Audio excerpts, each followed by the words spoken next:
see right now.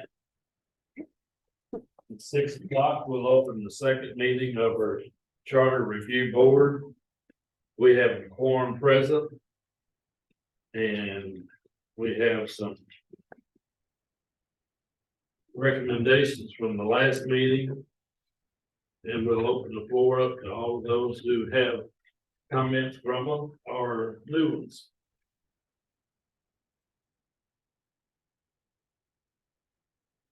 Well, I guess I had the one on the, 4 consecutive terms. I don't know whether everybody got that. I'm giving it to Alice this morning. But basically, I was thinking we should change it to say, no person shall serve as mayor or council member for more than 4 consecutive elected terms for 12 years, whichever is less. And then I also put on there, I forgot about the, when they could run again. And so one of the ones that I came up with, any mayor / council member must wait until the next general election after the expiration of their 4th term before they would be eligible to run for office again. I think that makes it a little bit clearer. I think it makes it Yeah. less opportunity for confusion. Or for staff to have to interpret. At one time, is you had to lay out a year. And then they were, you were ineligible. Forever. And then they brought it back to work. Let me ask one quick thing. Are we we're gonna look it out of order? I just wanna make sure. What could they? We have the minutes next and then the discussion of the recommendations. I just wanna make sure. Oh, yeah. I think he was looking at the last month's agenda that didn't have minutes on it. I think. Didn't have minutes on the last month. That's what I got. I'm sorry. I was like, All right. it's not like that. Not like me. I got the one from last month on here. All right, we'll go back and discuss and consider possible action on Charter Review Board minutes. Make a motion that we approve the minutes of things. I'll second. All those in favor say aye. Minutes passed. Discuss the Charter Review Commission progress and recommendations. Let's get it going. That's what was in there. The wrong one.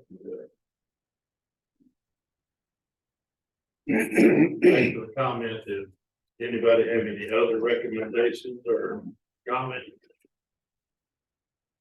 Like I said, I read the ones where Terry had put in, and those all look good to me. As far as, We need to review them line by line, because I think some We of should them- have under her, just for them. Right. Also, is there something here that would indicate which one of these are we're updating because of statute so that those don't get eliminated? I mean, if they're already state law and we're trying to conform to that, should they know what those are? Yeah, the only Just one- straight down. The only one that state law, at least gives us city the option on the charter amendment is section 4.10B, which allows us to have an election if there's less than 12 months left on the term. The Constitution doesn't require we do that. It just about 8 or 10 years ago, it gave cities the option of putting that in the charter. So, and that's the one that they calling having to spend money on election. There's a year or less on someone's term. So again, not required to do it, but if we do it, Constitution was changed, and then that's why we're trying to take advantage of that, so we don't have to spend the money on our election. The others are not anything statutorily mandated. They're whether, something we can do or not do. We don't have that many of them, to be honest with you. The one on, nepotism, section 1.06, that just simply says that pretty much quotes what state law is. And that's a little more, I think it's a little more a little more defined.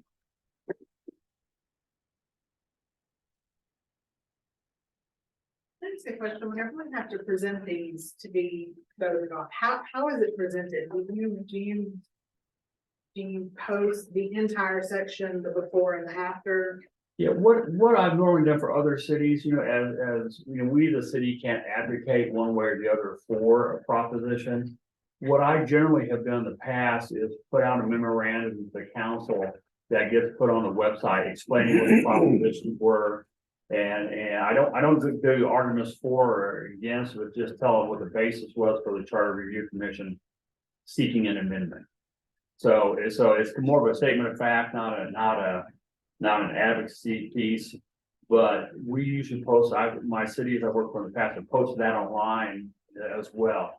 When you go into vote, we'll have a special ordinance. We call the election in what January for the May, the council election in May.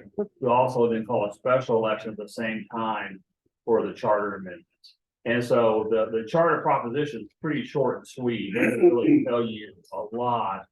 So that's where they'd have to go to the city's website to maybe get more So information. what does it actually tell? Does it say, if you're for it, here's what it's gonna be, or if you're against it, say what it was? or how It basically says, shall section 4.10 be amended to provide that, and there's a brief statement of what it is, and then you have a for box or against box.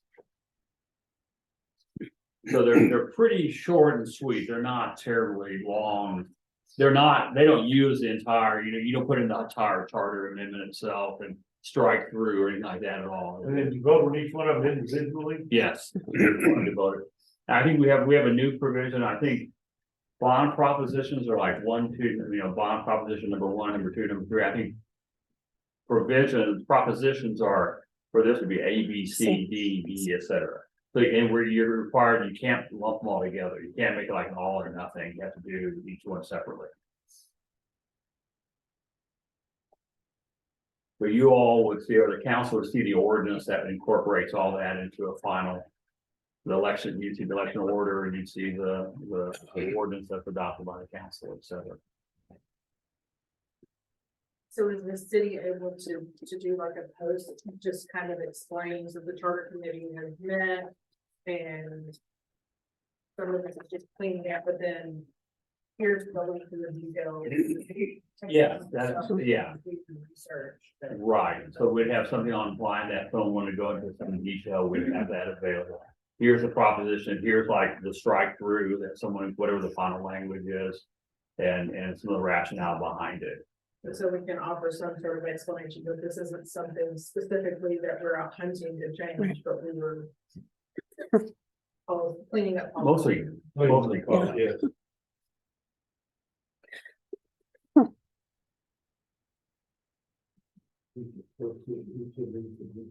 So the proposal is to remove the 12 years, whichever is less. yeah, let me. I wasn't here when that was in the charter or when it was placed in the charter. Because it talks about, I think the current language. Pull that. The reason I asked her is like this last time with the COVID, where had Joe been got his last term, and then they extended the election, he would have had to serve more than 12 months. Yeah, and that was without a mayor, because whichever is less. in that situation, the governor did an emergency order that addressed that issue. And said that all terms continue.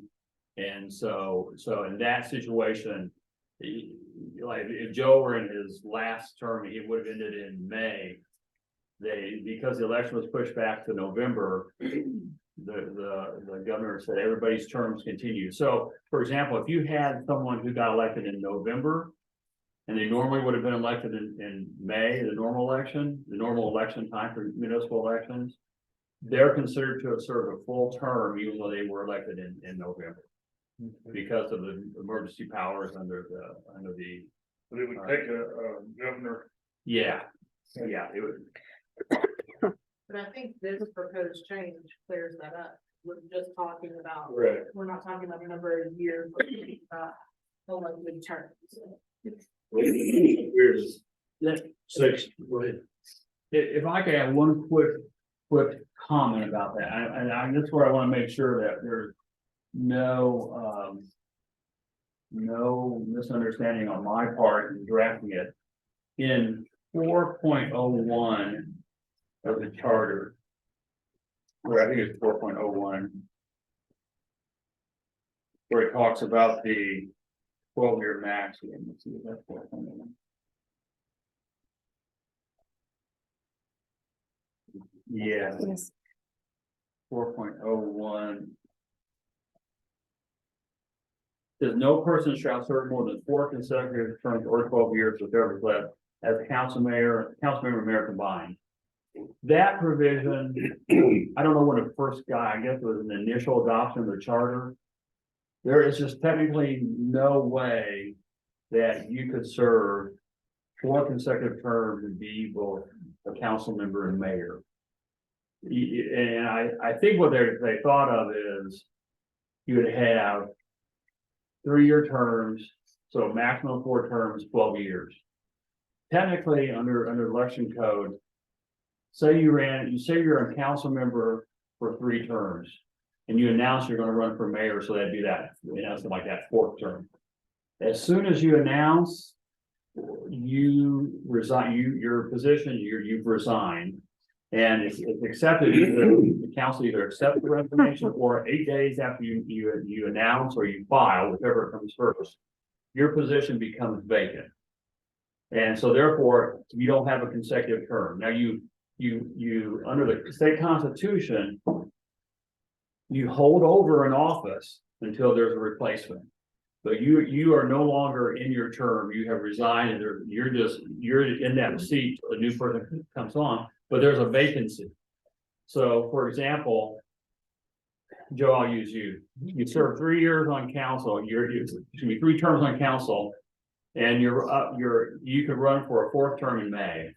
You decide in December, for example, I'm going to run for mayor. And so in January you file. So you've announced for mayor, you filed for mayor. So 8 days after you do that, you are no longer a council member. Your seat is vacant. And then you hold over until the next election, until someone comes in and takes a spot. So you would never have 4 consecutive terms because you have a vacancy there as a matter of law. And consecutive means simply back to back to back. There's no gap in there. So I'm certain we're thinking about you'd be vacant for an hour and all that. Well, that would virtually never happen. Because if you're going to file for another seat, you'd have to file by sometime in February. Okay. And so you would never have someone who's resigned and immediately becomes the mayor. That just wouldn't happen. I think again, this is my rank speculation. When this was adopted, they just kind of thought of 3-year term, 3-year term, 3-year term, 2-year term for a total of 12. And they set it 4 consecutive terms. That's not absolutely correct. So if we want to go with 4 consecutive elected terms, I mean, I'm fine with that. But I just want to make sure you understood about that gap that could be created, and that means you no longer have a consecutive term. What if you said if you were elected for consecutive terms? Oh, I mean, that's fine. So that would take care of it, though. So if there Yeah. was a gap that your position was vacant, Right. still couldn't. I think the problem with the current charter is they have 12 years Right. language. And I think that's where it gets a little confusing. Right, so we're taking that out. Well, and that's in every version I've drafted, we've taken that out because that's problematic if you read that. And it gives the impression that you can, it says you can hold either council member, mayor combined, well, you never have consecutive terms. Because our charter also provides that if you announce for a different position than the one you hold, you've resigned automatically, which is pretty standard language too.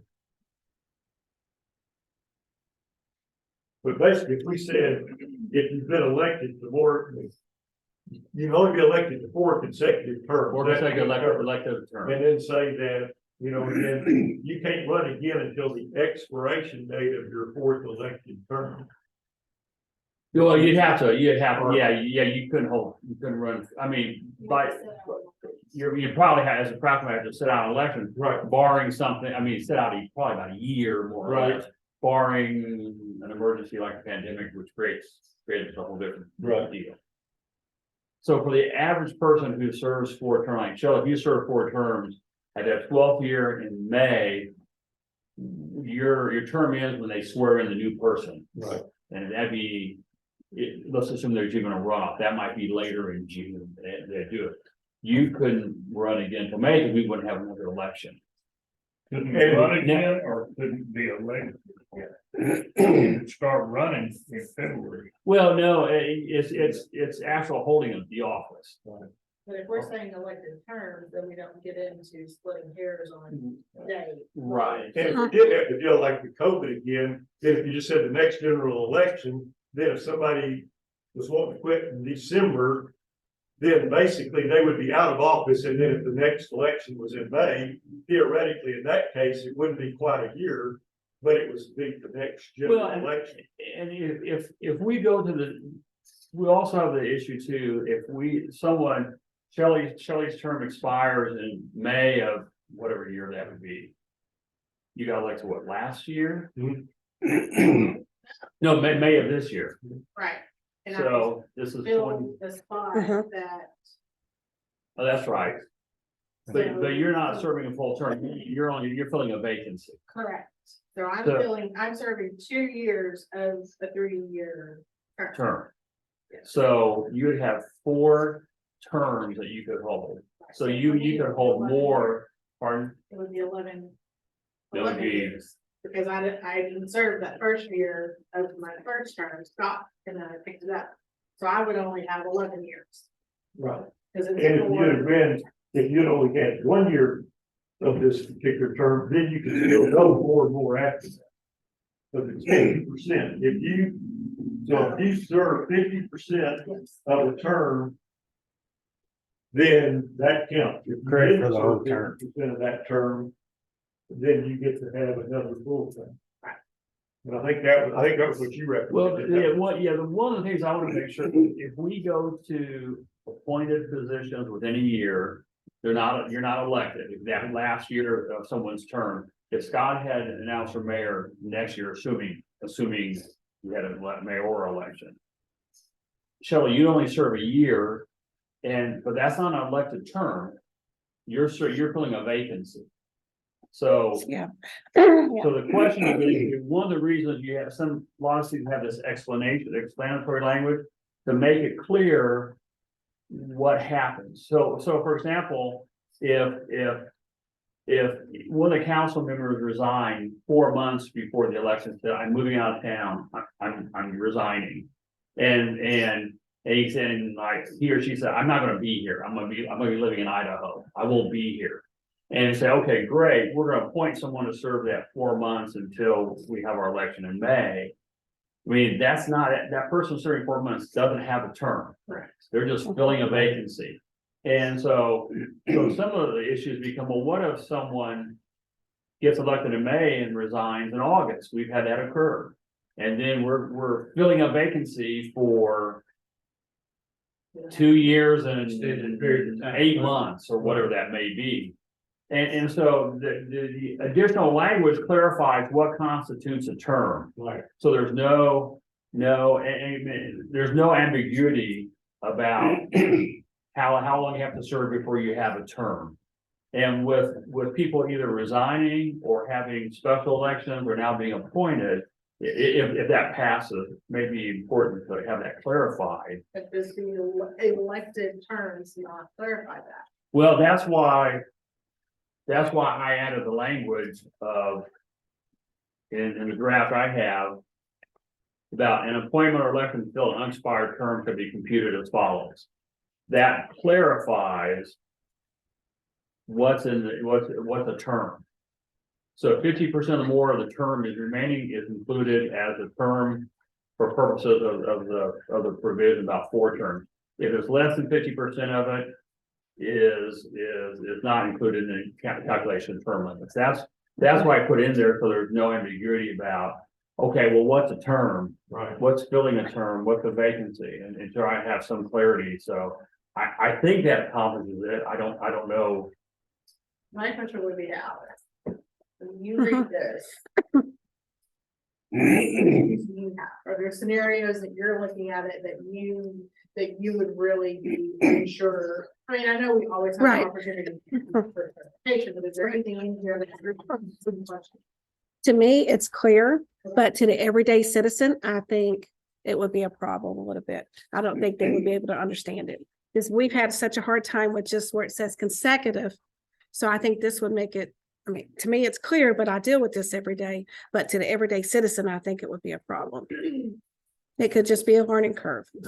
But part in there about, nothing in there about how long you had to stay out, like I said, right? That's right. You know, we had people that were told, you can't ever run again, we've had some things we got to do. And that was, there was something about that in the original charter. So that, I think, needs to clarify that up too. So, I think that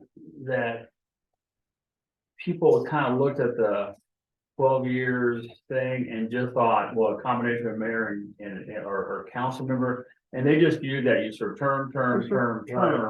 And it's just not always that easy if you have a resignation, you have, or something like that. So it's not. Because I think most people would say, if I served 3 terms as a council member and then randomly got elected to the term of mayor, I could never run for anything else. I'd have to wait another term. right. And it's like, that's not technically correct under our charter. And I think the real problem was that little parenthesis about combination of mayor and council Right. combined. I think that was the problem, because that just can't happen without breaking the consecutive nature of that. Right. And one thing we did try to do too, this was the last charter amendment. One of the things we tried to do is if there's that council, and I'm trying to think where it is in the power, it's in the powers of the council. That they make determinations. Let me see here. They determine the propriety of someone actually holding office. Let me see where and this would have been 10 years ago. I think our last chart election was 2012. Something like that. 12. Where they. 306, 303. That's the third page. It's up there, possible charter revisions. There's one provision we have, let's see here. Where the council determines the qualifications of its members. And I'm trying to think, if we put that in there, let me see one thing. That's when I remember, is when they put an age limit, because they had some kid from the high school almost get elected. He was like 16 years old or something like that, 17 years old. Right. Yeah, and They changed it and required them to be 18.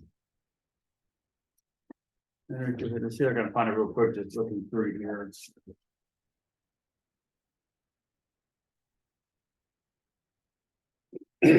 He was running for mayor, I think. Yeah, it was, when he was broke. And You ran against him early. wanted to legalize marijuana. That was his Platform. Came pretty close, too. He got some votes. Yeah. Let's see.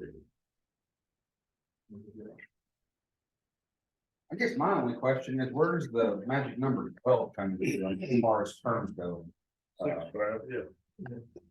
At either, I mean, Sarah, I guess the question that I pose is, if you run for 12 years and then you're out a year. And then you run again and you win again and you run another 12 years, I mean. Okay. It never really gives anybody any other chance to hold those offices, I guess. I'm asking. Well, I guess the deal is, you know, like, if you sit out a year, you're gonna get some fresh faces in then. Yeah. And then it's like, and they've got a chance to establish themselves with the council for at least a year that that one person wasn't on there. Then if they did wanna run and the people said, hey, you know, we really like you when you're in there, do you want to get to run again? Well, then that's fine, but at least it gives it a gap to where you're giving 7 other people a chance to be on the council without that one person. Yeah. If that makes sense. And then the deal is, the other part of the side of it is let's say somebody was really great, you know, and everybody wanted it, well, then this gives them a chance to come back after a year if they wanted to. The one provision I was looking at is section 4.05B. The city council shall be the judge of the election and qualification under the charter and state law of its members. And we added that in. One of the issues that comes up kind of, I wouldn't say routinely, but someone will come in and file for office. And someone says, oh, they haven't lived here long enough, or they don't live inside the city, or they'll have some reason why they don't qualify for office. The reason I actually had 20-some years ago, had a council member who assaulted his wife and was convicted in municipal court of assault. And that is in Texas, that is a crime of moral turpitude if a male assaults a female, but a female assaulting a male is not a crime of moral turpitude. It's probably changed now. I don't know criminal law, but as a consequence, pardon? Well, remember That was a here. Here. Our old man. So, yeah, it was still a conviction. But the issue, what will happen is, well, either someone doesn't reside in it, or they get convicted of crime of moral turpitude. They will say, well, you're no longer able to serve. And this is what happened with this council member. And he's like, you can't kick me off. And so he actually came to a council meeting. The council appointed someone to take his position after he got convicted. And he comes to a council meeting and says, well, I'm here. And it's like, well, you can't. But we had a provision, the city council should be the judge of its qualifications of its members. So that when that happens, who makes that decision? When someone comes in and they file for office, we find out, well, you list Burleson as your home address, you can't run for office. And if someone says, by gosh, I'm going to, it puts Alice or me or in a position of saying, no, you don't qualify. And they say, well, where do you get the authority to say I can't be on the ballot? So what will happen in those situations is if they get elected, the council says, you're not, you put your address down as Burleson. You can't be on the council when your residence is in Burleson. Therefore, you're not on the council. And they want to go sue the city, they can go sue the city. But it doesn't make Alice the arbiter of, well, you have this all wrong, because she doesn't have anywhere in the charter that gives her that authority. So we added that in there. And it's the same way here, if someone allegedly violates the term provision, who makes the decision? Well, you already have 4 terms. And it'll be the council that'll make that decision. If they lose the election, it's no big deal, nothing happens. But if they win the election, then you probably wind up saying, we go to court and get an opinion from the judge. Can the council do that, though? It seems like you've waited too long if you wait till the election. Could the council not do that, saying you're not qualified to be on the ballot? I think it would have to be with the Secretary of the State. So that you wouldn't have an election and then have to turn around and we're gonna have another. Well, I will tell you, the Secretary of State will not give you an answer like that. They will say, look at your charter or whatever. So it is very difficult to take someone off the ballot, barring you can do it. But it's a lot of courts they say, well, what if you lose it? It won't be a problem. So come to me when you have a real issue then, and when there's a violation. So that's what with our issue with the council member who assaulted his wife. We had a state district judge in Denton County say, well, they had a 6-member council, the mayor didn't vote, so the case was tie and 5 members. The judge actually told us, well, I'm just going to put, rather than a 6-member council, you have a 7-member council. And like, Are you kidding me? I mean, there's some choice words by the council about that judge. And so it's like, well, we have to appeal, so we appealed it, and the Court of Appeals wrote an opinion that was everything we expected it to be. But we kind of had to go through that situation first. And then ask the court to take action. So if we had something that was glaringly obvious, you're not a citizen in the United States, you're 16 years old, I think that might be a little easier. When you get to questions about residency, that's a lot more problematic. Or even on term limit as well. I was appointed, that's why we're trying to, on the term limits, clear that up. So that the council knows, okay, are you qualified to serve or not qualified to serve? And so that was kind of the idea behind it. I had one city that had a provision that I wouldn't recommend. And it says that if once your term ends, you have to stay off for 10 months. Well, what they thought of before you could run again and re-trigger term limits, what they were thinking of was, well, if you have a runoff, you'd be probably going off, it's in June, the next election is May. So we'll say 10 months, you have to be off at least 10 months. As we found out with the issue with COVID and changing the election to November, it's like, well, what does that mean then? Because I wouldn't be off the council for 10 months. And I, you know, one of the guys served longer than, and again, I think the governor actually answered that, but I would keep out a certain amount of time, mandatory time off.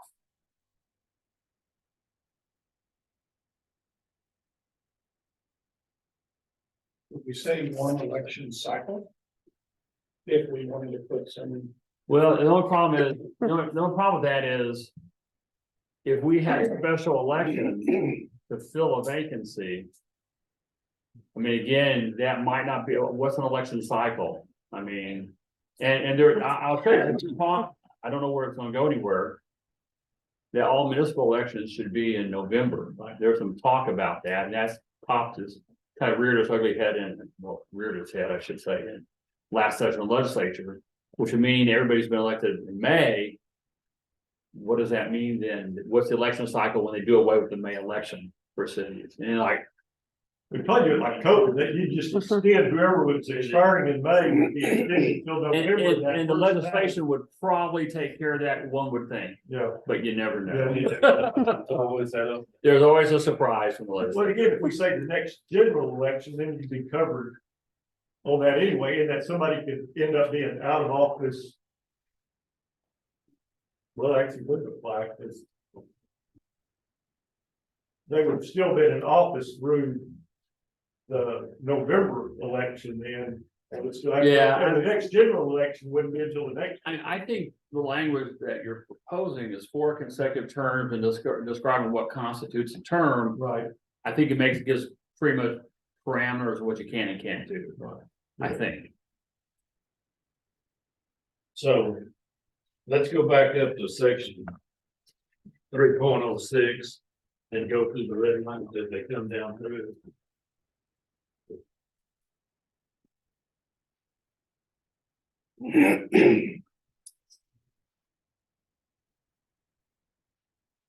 Does anybody have any problems with the city council being the final judge in matters involving forfeiture of office by a council member or mayor? That's good to me.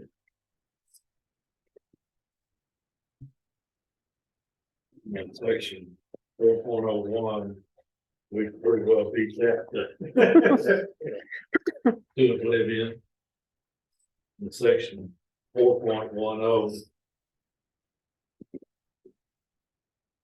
Vacancy in the city council for the office with a 3-year term must be filed by special election in accordance with the requirement of Texas Constitution.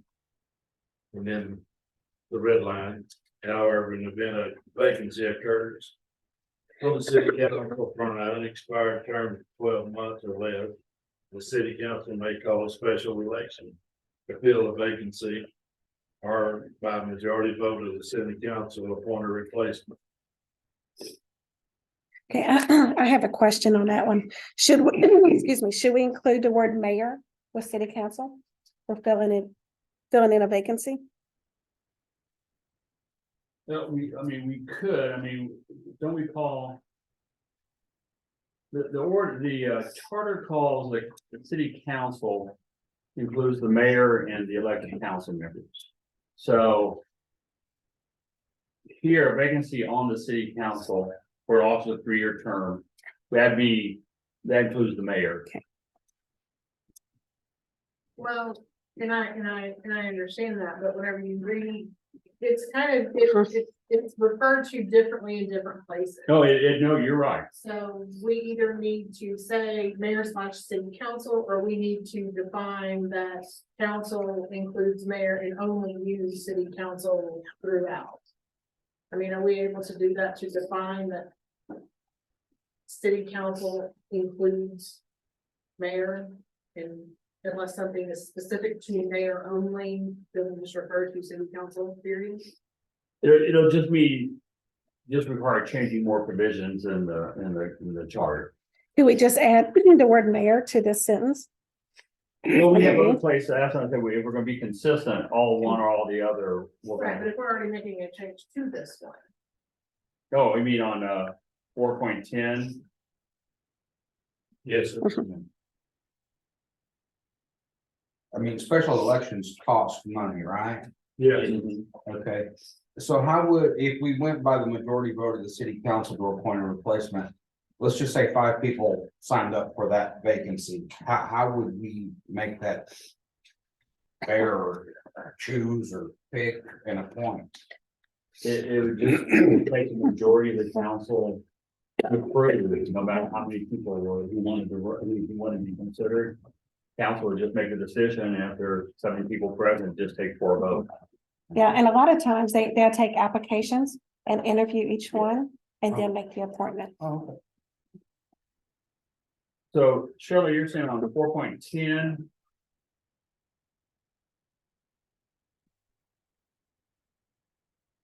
B, Well, no, I guess. I would- Does the definition of city government in 301 cover this?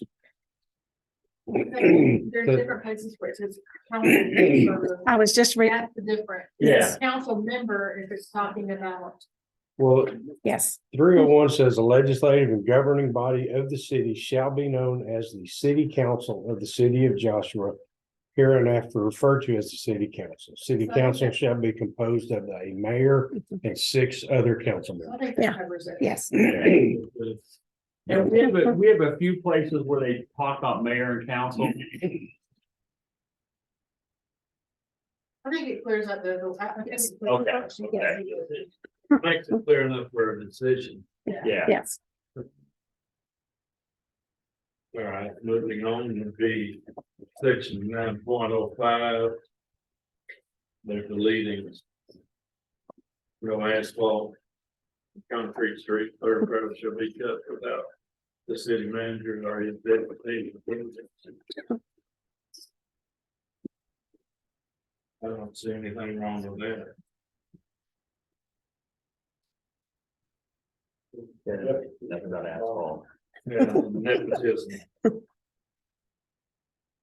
11.06. How will that affect employment of people that we already have? It doesn't impact them at all. If someone,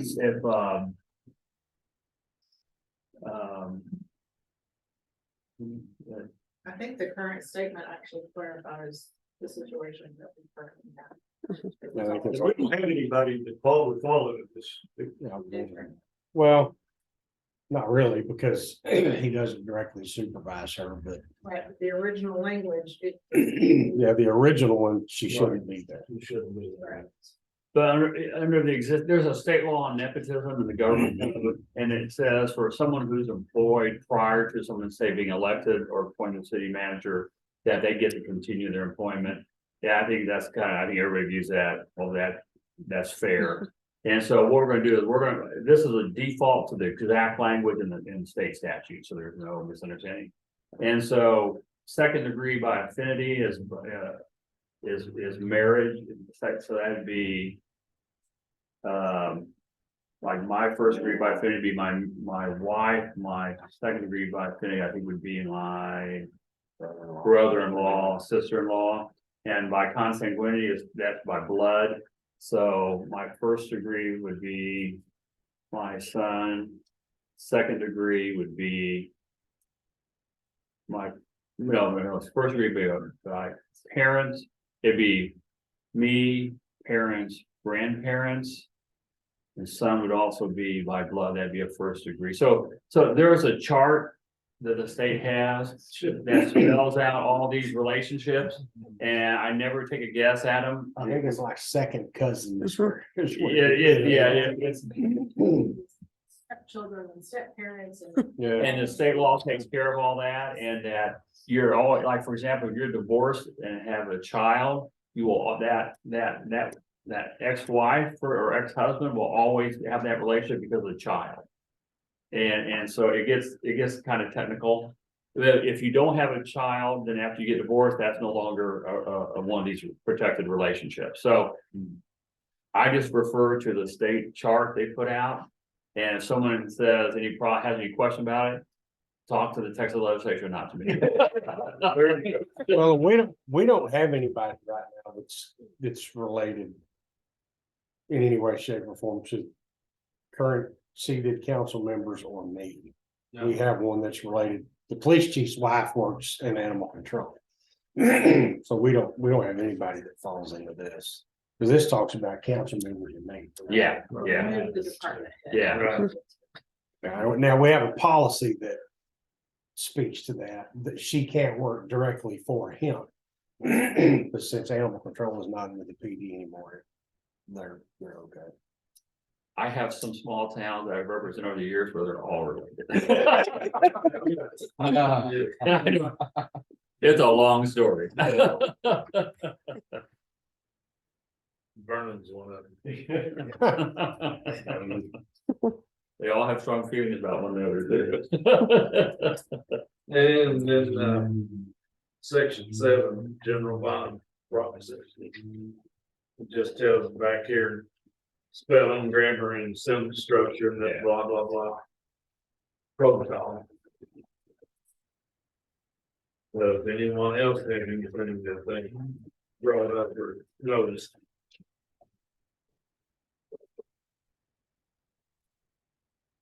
We'll go back and just make sure we're clear on the council. Had that one bill that said, no person shall serve as mayor or council member for more than 4 consecutive elected terms. So that way, are we all on board with that? And then, as an addition, under the definitions, say, any mayor / council member must wait until the next general election after the expiration of their 4th elected term before being able to run for office again. Okay, that was the one that caused me some heartburn about. Okay. Just- How would you work that? I think the intent is to set a specified period of time so that everybody knows how long you gotta be out. And then put that in the verbiage that works. Because at one time it wasn't clear. Yeah. I was told that I could not run again, period. That right there triggers more comments to us. than any other provision. It wasn't me. Yeah. That's all the time. Then the next election, it was brought up to where the next person that it, I put in 13 years on the council, I was appointed 1 year. And then did 4 terms, and told I was ineligible to run again. And, do what? Yeah, but then you. Psychopaths that got elected. Fault you and then Yeah. they can become your boss. If you let them. They wouldn't become that would be what triggered me, my exit. Okay? That was nuts. That was it. What can we put though, that we put a time in there so that after somebody's been elected for 4 terms, that they would have to wait then until the next general election before they could run again. Well, if they serve 4 terms. If they're in their 4th term, they can't run again. Correct. They won't be able to run again at all. We want to make it very clear and easy to understand that. You have to sit out an election cycle before you can. Just say that, but herein lies the problem. An election cycle is, that's what caused me some concern. Say, for example, you're served 12 years, 4 consecutive terms, there's no issue with it. fourth term is ending, you go off the council. And someone on the council resigns and you want to run this in a special election. Right. Now, are we saying, In my opinion, no, you have to wait a year, Or to the next general election. General, right. Is my thought. not special. And who would want to serve more than 12 years is beyond me, but okay. So I think that's what we're looking for is a recommendation from you on how to word it so that if you serve 4 terms, you have to. well, I can throw in the language about X number of months. I mean, again, that's what one city did to make sure that's why they picked 10 months, because if there's a runoff election or whatever, and their deal was. You had, in essence, by saying 10 months, you in essence had to sit out a year. As a practical matter, and I don't want to say a year because election dates change. Right, and that's. May to May, maybe May 7th year and May 5th the next year, and I don't want to go there. So that's why they picked 10 months. I hate to say election cycles because we have to sit out one election cycle. If the legislature gets rid of the May election. And your term ends, let's say we didn't have a November election, we didn't have a May election, your term ends in May, and you just sit out one election cycle. Does that mean the next May you can't run? No. Because the election cycle, or does the election cycle mean, does that include that next election? Well, that's what I say. Or is that a 2 year, and that's Next general election, and should, at some point in time, they decide to go to, from May to November elections, then we're only talking about one time that it could happen. And like I said, I don't see a problem with that, if you got out and all of a sudden then they changed it to where we're gonna go to May elections. Then that next, go to November elections, then yeah, that next May, you can do that, that'll only happen one time. It'll okay. never happen again. So if we were to use general election, but they have to sit out. Yeah. So you're eligible, you'd be eligible, when your term expires, you'd be eligible to run the next general Next election. general election. Okay. And for a special election, you're saying you just not a general. So, then, and like I said, if they do move the election date, then there might be one time in there. It could be that too, that if your term ended in May and the legislature is still in session and they change to November, that'd be the next general election. Right. That could be, Yeah. and in that case, they may be able to run in. Well, It is what it is, they yeah. would like to have 2 elections in 1 month, in 1 year though. Well, yeah, you only have one general, rest of Yeah. special. So if you have the general, and the general is in May. Yeah. the legislature said, You're either gonna have people having short terms for one term or long terms if they change it to November. Right. That's, okay, And so be it. yeah, okay. So anyway, so you can come up with something that'll say next general election. Not eligible for the next general election. After the expiration of 4 consecutive elected terms, you're not eligible to run again until to the general election subsequent to the expiration of your term. Correct. Something like that. Yeah. Okay.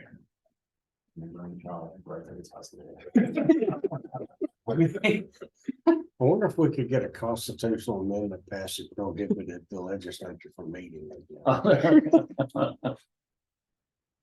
That's why they don't let us have referendums in Texas. For that very reason. 2 years, like. Well, does anybody got anything else they'd like? to discuss? And Terry, correct me if I'm wrong, but just so that everybody's aware on this, the council can take our recommendation or Right. not. So Right. whatever we do, it's not necessarily, we're making a recommendation to the council, and they will have the option to either accept it or reject. And put it on the referendum. Right. Yeah, I had one city council, one charter review commission that requested that council members be paid $100 a meeting, and the council said, we're not going there, we're not. Yeah, they make the final call.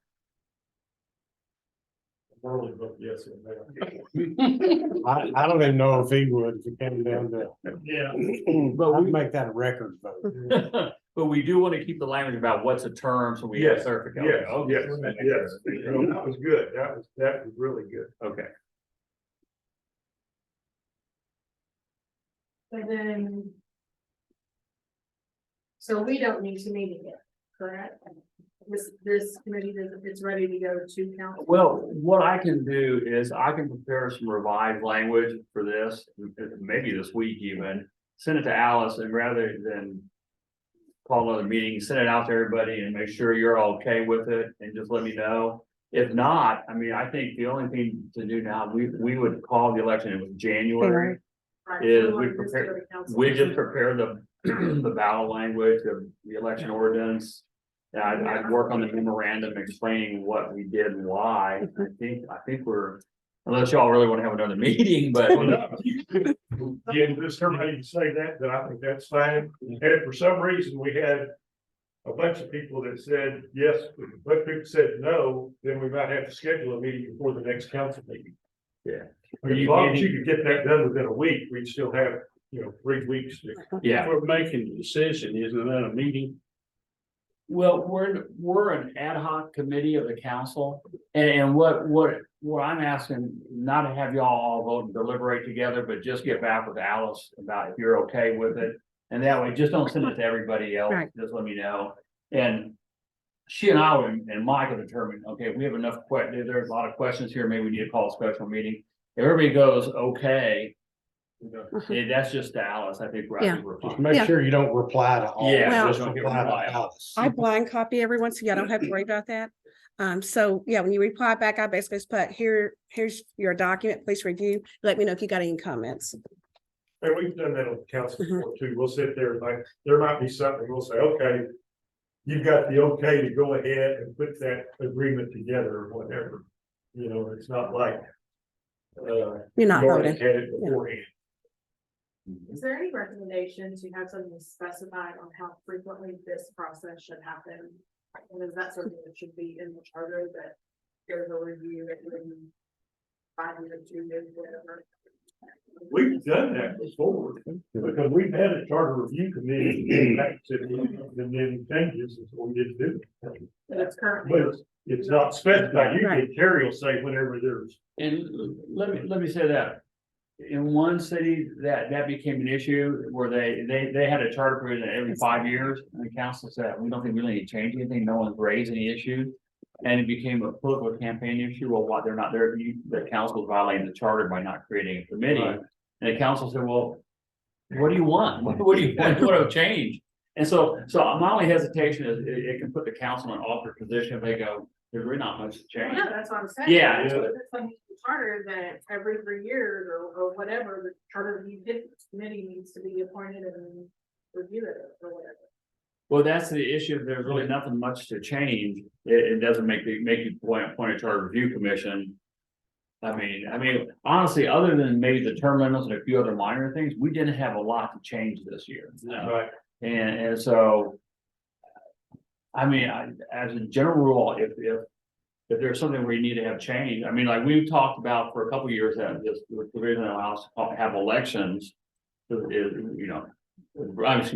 appoint someone rather than have an election. We've talked about doing that. We kind of said that can kind of wait until we have our charter review commission. That doesn't merit a special election on one charter amendment. And I don't know, Mike and Alice, we kind of had to look for stuff to change. I mean, if we could say we could add one that said the council will make a decision if they want to review it. But I think the council always has the ability. Under state law, we can't amend the charter more than once every 2 years anyway, under the Constitution. We have that provision. So we couldn't do it legally. It was been, and they are rigid on that. If you had an election on May 7th and 2 years from now, your election is May 5th, they say that's not 2 years. Yeah. I mean, they go by the day. They don't take into account leap year or anything like that at all, so.